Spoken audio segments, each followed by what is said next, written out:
बस जाए इंसान। झुकपट के डगर लछोण धर ले सत के ध्यान। गुरु घासी के बचन लसूना ओही चोला धन्या। चोला माटी है रे ले ले गुरु नाम। चोला माटी है रे ले ले गुरु के नाम। काया माटी है रे ले ले गुरु के नाम। जैत खाम के छैहा तले गूंजय सत के बानी। सादा जीवन ऊंच विचार यही गुरु के निशानी।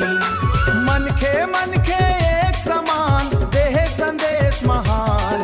काया माटी है रे ले ले गुरु के नाम।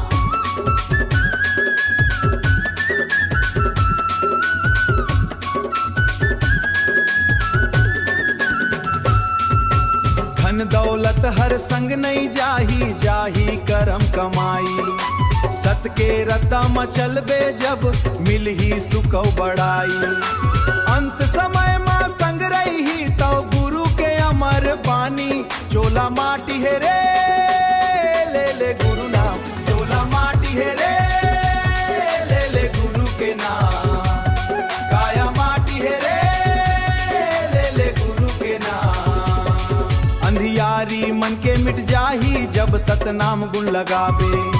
प्रेम दया यो भाईचारा ला घर घर के भीतर लावे।